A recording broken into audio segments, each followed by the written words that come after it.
Warning. The following video is not intended for an audience under the age of 13. Do not watch the video without a guardian or parent present. That is all.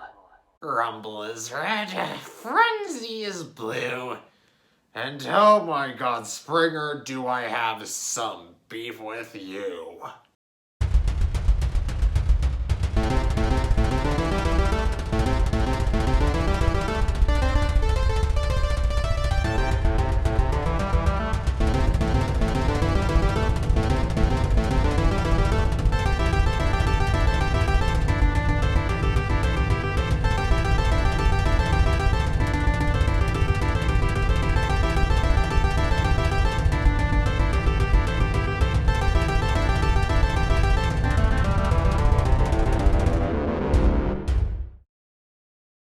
You know, there was something that happened to me last week which was a little weird, we'll say. Last Thursday, I was watching one of those no-hit boss run compilation videos for a video game called Gunvolt Chronicles Luminous Avenger Ixa. No relation to that Ixa, I'm afraid. Then the video came to the boss fight between the titular Luminous Avenger Ixa and a green-haired gravity manipulator named Stella.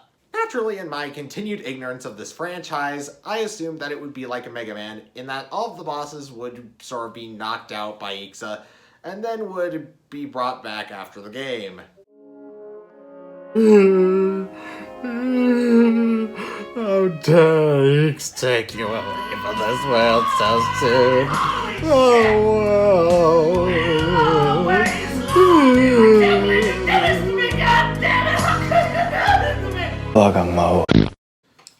Immediately after watching the boss fight, I went to the wiki hoping against hope that, well, she survived, but...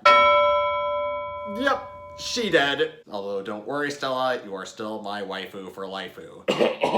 She's still in the video thumbnail.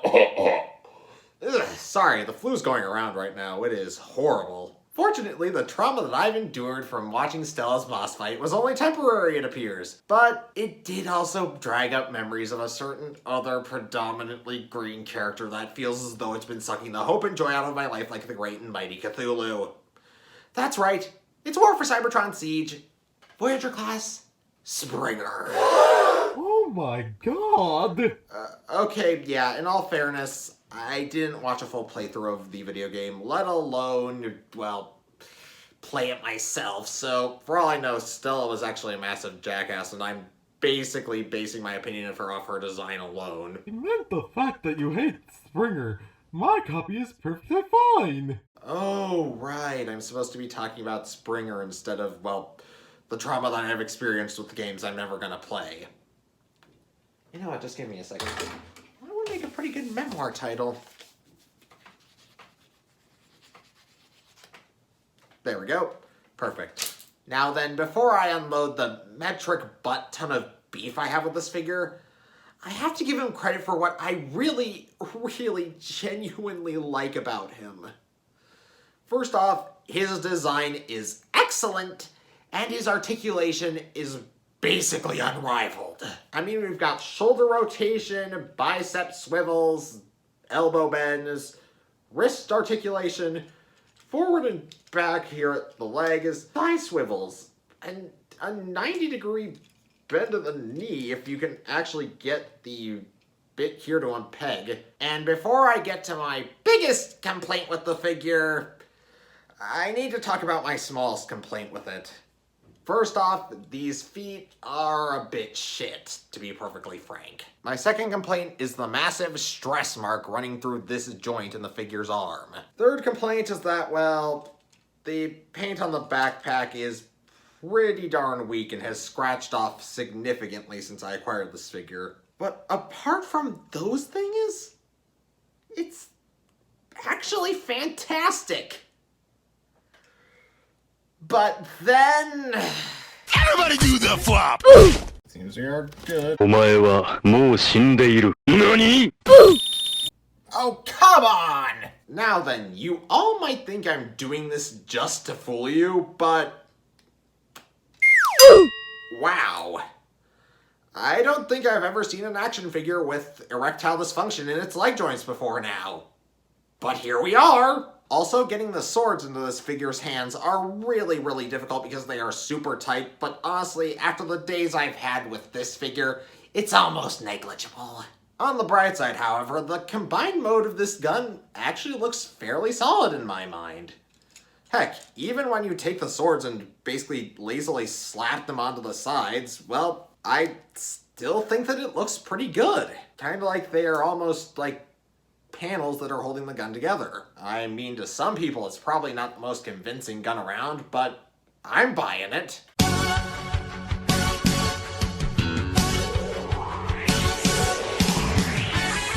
In keeping with my inability to almost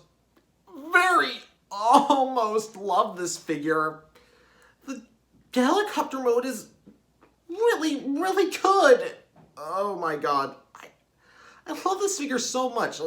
It looks great in this mode, the transformation was incredibly fun, and honestly, I just love it so much. I love how this little tail fin comes up behind the back rotor out of the legs. That's brilliant. I love these little guns here mounted on the sides, though they do kind of look dumb. I love the massive, like, yellow front bumper here. Do helicopters have front bumpers, though? And overall, I almost love this figure so much. But again, it is the legs that drag it down. First off, it is a pain in the ball sack to get this thing to peg in for more than 1/10 of a second. Come on, stay in there. Damn it! Secondly, the guns on the sides look really tacked on. I mean, I do appreciate them being there, and it does provide some realism, but otherwise it just looks dumb. And final problem with this alt mode is that, well, the undercarriage definitely ain't looking too hot, but then again, that's a problem with almost every undercarriage. Though if you do want my positive thoughts on this figure, well, I already gave you some, but the detailing on this mode is, well, utterly gorgeous.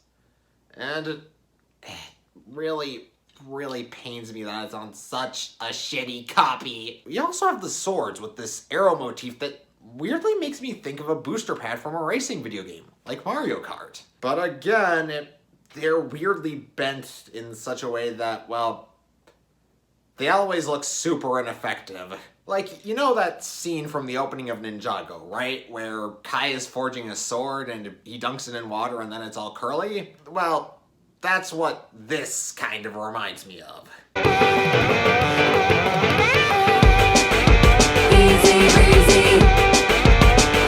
Okay, I can't hold back anymore. Personally, I've thought that this car mode looks really stupid, but holy heck do I love it. This thing, it looks cool.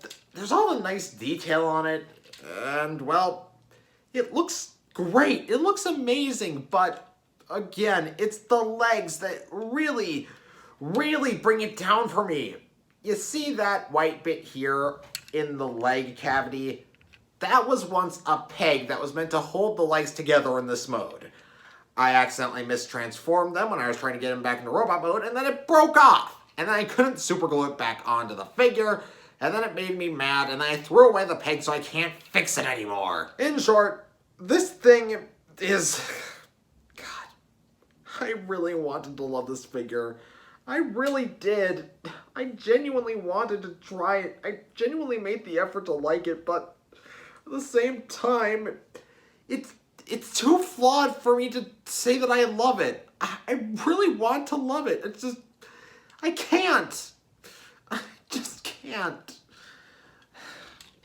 And the combined weapon in this mode really doesn't make things any better. You're supposed to plug it here on top and, well... Come on, put your pants down! God. What the hell? And like I've said throughout this entire review, it pains me to have to hate this figure. I really want to love it. For starters, it's green, and well, I don't think I've made any secret of the fact that I love the color green. It's perfectly articulated. amazingly designed, and, well, the fact that I have to hate it because of some stupid QC issues really just takes the piss from me. I don't want to have to hate this figure as much as I do, but from what I've heard, it's just my figure that has this problem, which makes the problem even worse for me. God, I hate that. I hate it. Just wish this figure was better. Oh, God.